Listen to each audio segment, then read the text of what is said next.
झारखंड एक ऐसा राज्य जिसे प्रकृति ने कोयले, लौह अयस्क और यूरेनियम जैसे खजानों से नवाजा। लेकिन सवाल यह है, ये खजाना किसके लिए? जनता के लिए, उन मुख्यमंत्रियों, आईएएस और आईपीएस अधिकारियों के लिए जिन्होंने इसे लूटने में कोई कसर नहीं छोड़ी। एक राज्य जो प्रकृति का वरदान था लेकिन भ्रष्टाचार की काली छाया में डूब गया। 4000 करोड़ के घोटाले, जमीन की लूट, शराब का खेल। क्या यही कहानी है उन नेताओं, अधिकारियों की जिन्होंने जनता के सपनों को चूर किया? 24 साल, अनगिनत घोटाले और नाम है मुख्यमंत्री, मंत्री से लेकर आईएएस आईपीएस तक। तो हो जाइए झारखंड की सच्चाई जानने के लिए तैयार, क्योंकि ये कहानी सिर्फ भ्रष्टाचार की नहीं बल्कि एक टूटे हुए सिस्टम की भी है। नमस्कार, जोहार, मैं अभिषेक आनंद और आप जुड़े हैं रनडाउन लाइव के साथ। आज हम बात करेंगे झारखंड की, एक ऐसे राज्य की जो 15 नवंबर 2000 को भारत के नक्शे पर उतरा। उम्मीद थी कि ये आदिवासी बहुल राज्य अपनी प्राकृतिक संपदा के दम पर तरक्की की नई इबारत लिखेगा, लेकिन क्या हुआ? खनन घोटाले, मनरेगा घोटाला, शराब घोटाला, और इन सब के केंद्र में न सिर्फ नौकरशाह बल्कि कुछ मंत्री, मुख्यमंत्री भी शामिल थे। आइए इस कहानी को शुरू से समझते हैं। सन 2000 में जब झारखंड बना तो लोगों को लगा कि ये राज्य देश की अर्थव्यवस्था का पावर हाउस बनेगा, लेकिन जल्द ही सच्चाई सामने आई। कोयला घोटाला, खनन घोटाला और मनरेगा घोटाला, ये वो नाम है जिन्होंने झारखंड की छवि को दागदार किया।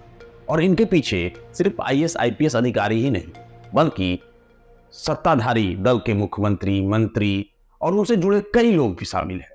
सवाल यह है, जिन्हें जनता का रखवाला बनाया गया वही क्यों बन गए सिस्टम के गुनाहगार?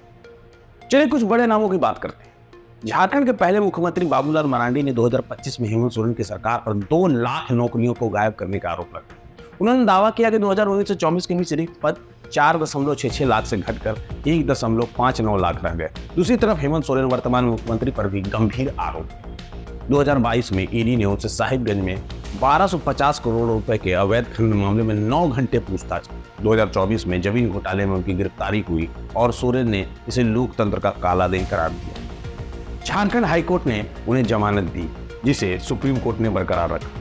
2025 में बीजेपी ने सोरेन पर शराब घोटाले में संलिप्तता का आरोप लगाया, लेकिन इसकी कहानी की पुष्टि नहीं हुई। और हाँ, मधु कोड़ा, पूर्व मुख्यमंत्री, 2017 में 4000 करोड़ रुपए के कोयला घोटाले और मनी लॉन्ड्रिंग में दोषी ठहराए गए, जिसने पूरे देश को हिलाकर रख दिया। सवाल ये लोग हैं जो जनता की सेवा की कसम खाते हैं, वो बार बार इस दलदल में कैसे फंस जाते हैं। अब बात करते हैं नौकरशाही की।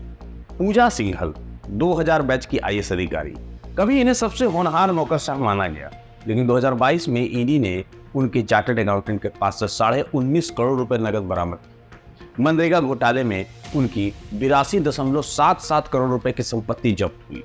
फिर नाम आता है छवि रंजन का, 2011 बैच के आईएएस। रांची में सेना की जमीन घोटाले में इनका नाम सामने आया। और हाल ही में 2025 में विनय चौबे, 1999 बैच के आईएएस, जो कभी मुख्यमंत्री के प्रधान सचिव भी रहे, शराब घोटाले में गिरफ्तार हुए। 38 करोड़ रुपए का नुकसान। आईपीएस अधिकारियों पर भी खनन माफियाओं से साठगांठ का आरोप लगा। सवाल यह है, जिन्हें कानून का पालन करवाना था वो खुद क्यों कानून तोड़ रहे? आप सोच रहे होंगे ये सब कैसे होता है। खनन माफियाओं को लाइसेंस देने में अनियमितताएं, मनरेगा के फंड को निजी खाते में डाइवर्ट करना, शराब नीतियों में हेरफेर, ये सब एक सुनियोजित सिस्टम का हिस्सा है। आरटीआई कार्यकर्ता बताते हैं कि कैसे दस्तावेजों ने इस जाल को उजागर किया। लेकिन सच्चाई ये है, जब तक सिस्टम के अंदर के लोग, चाहे वो मुख्यमंत्री हो या मंत्री हो या आईएएस हो या आईपीएस हो, साथ ना दें, इतने बड़े घोटाले नहीं हो सकते।